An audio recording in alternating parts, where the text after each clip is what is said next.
Hi guys, and welcome back to another episode of Skilled. My name is Trinity Preston and I am a nail educator with Makar Pro, and I teach beginner nail techs how to become professionals.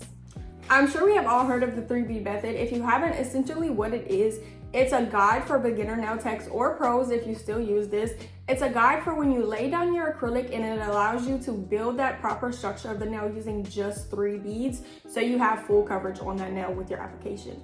I'm going to be introducing you today to its cousin, bestie, or sister, whatever you want to call it, the 3-zone method.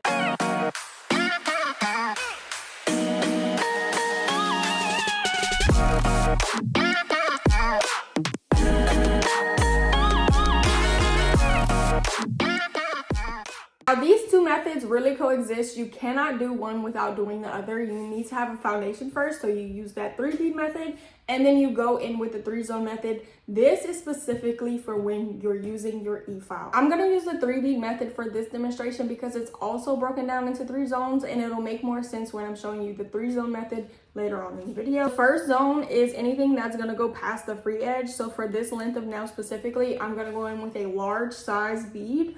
I'm using the Strawberry Scented Monomer partnered with the Buttery Cream cover powder. It is such a beautiful cover powder, and I'm gonna lay that right here. I'm gonna hold it for a second so it stays in place. Look at that beauty right there.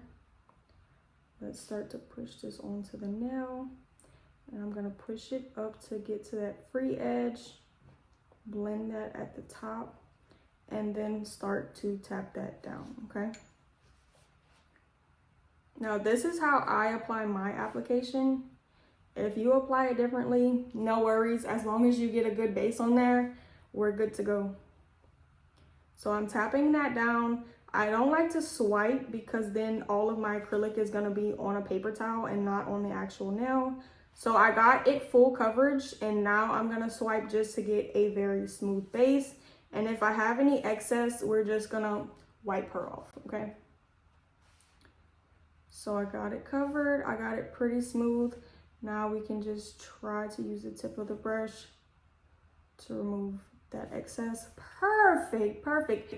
We're having a good application day. I cannot be mad at that. We're having a really good application day. So that's the first bead. The second bead, we're gonna lay right where you need to start to build out that apex, which is right here, where you would essentially glue a nail tip at, or for this sake, since it's a full cover tip, right where you see that free edges.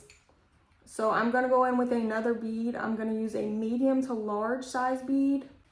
I'm gonna place it right above that last one, and this will be zone 2. Now for this bead and this zone specifically, you want to focus that acrylic right where you laid it at, and it not to move down the nail any further unless you're blending it down, because that's how you start to build up that apex. So I have it where it is. I'm tapping it just a little, waiting on it to set because I don't want any of that acrylic to move. Now, once I have it where I want it, I'm just blending the bottom of that bead down. This third zone, we really got to lock in for it. It is our cuticle bead application. And like I tell y'all, the only thing that you need for a great cuticle bead application is this bad boy right here. This is the 100% Kolinsky size 12 brush by Makar Pro.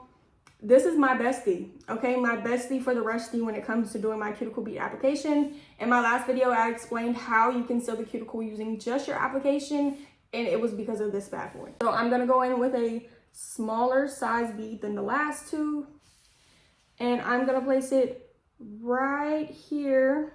I'm not gonna touch that skin. I'm barely touching that cuticle. I want it to just kiss up on it. Nothing too serious. You know, we're just in the friend zone right now.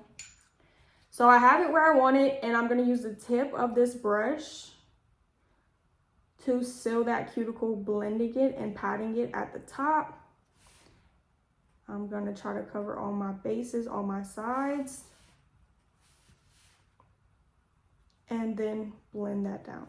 For the 3-zone, you don't technically need a 3-bead method. If you're a 2-bead girly, a 1-bead girly, or you use 13 beads, it doesn't matter as long as you lay a really good foundation down. So I'm gonna wait for this to set, and I'm gonna come back and I'm gonna show you how we do the 3-zone method using our electric file. Our application has finally set, and I used the marker to label the 3 zones because these 3 zones also need to line up with the 3 zones of your drill bit. That's gonna make sense in a second when I show you. So now that I have these two lined up, zone 3 is going to be the top or the tip of your drill bit. Zone 2 is going to be the middle, and zone 1 is going to be the bottom of your drill bit. When you're filing, these zones need to line up. To demonstrate filing, I'm going in with the Luxuria Pro Electric File by McCart Pro. Also, their 5-in-1 medium grit drill bit, and I'm going to show you exactly how these two things line up to get that perfect file and finish so you can go in with any nail art. So I'm going to kick this up to about a 7. Now when I'm talking, you're not going to hear the drill much because it is a very silent and lightweight drill. I think when I finally made the switch, that was the first thing that I noticed about this drill was how quiet it was. I actually can hold a conversation without something buzzing and vibrating in my ear. Now, like I said, zone 3 is going to line up with the tip. So this is essentially when you would start to seal the cuticle. Now remember, when you're filing near someone's skin, you need to make sure the drill bit always faces the skin, meaning we're not staying horizontal the entire time. If we have to turn our drill bit to get into that cuticle area, that's exactly what you need to do. So I'm going to start right here, and the drill bit is facing the skin, and I'm using just the tip, and I'm going to seal that cuticle first all the way around. And then I'll go in with the tip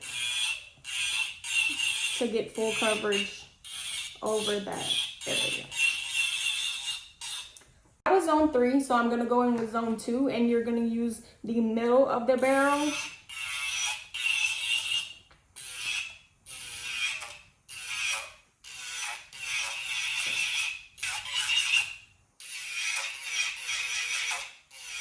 Now I'm going in with zone 1, and I'm using the bottom of the barrel.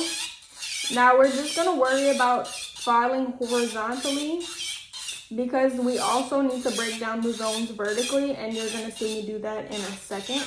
Pay attention because I'm using my pinky as a fulcrum, meaning it's giving me balance while I'm filing so my drill isn't going whoop, doop. Did it horizontally. Now I'm going to break down this vertically, and I'm taking my trusty marker again, and I'm just going to draw lines down the nail. So it's going to be the same thing. We're going to use zone 3, zone 2, and zone 1. Now remember, this lines up with the drill bit. So when I'm doing zone 3, I'm using the tip. When I get to the middle, I'm using the middle of the drill bit for zone 2. And when I get to the back of the drill bit, it's going to be for zone 1, okay? Regardless of where you stop, you still have to get that cuticle area. So this motion might be a lot easier than going horizontally, and I'm still using my pinky as a fulcrum. Please use your pinky as a fulcrum. You need that balance so you're not losing control of that drill bit when you're kicking that drill up higher. So we just handled zone 3 and zone 2. Now let me just say, if you're left-handed, this will be flipped for you. So this will be zone 3, this will be zone 2, and this will be zone 1. And you just have your drill bit in the separate hand. So it's gonna be facing a different way, okay? You can still do this method. It's not gonna make any difference. You're gonna have the same technique. You're just gonna do it the opposite way. So now we're going in with zone 1. And I'm using the back of that drill bit. I'm a very visual learner, so I need to see something to apply it. So I hope me breaking down this 3-bead method and this 3-zone method allows you to see it, apply it, and be a confident person when holding that electric file, okay? Confidence in your clients come from confidence in you as a nail tech. So if you're not confident holding that electric file, they're going to be shaking in that chair. And as always, if you've taken anything from this video, leave a comment down below and let me know. And I will see you guys in the next episode of Skilled. Bye, guys.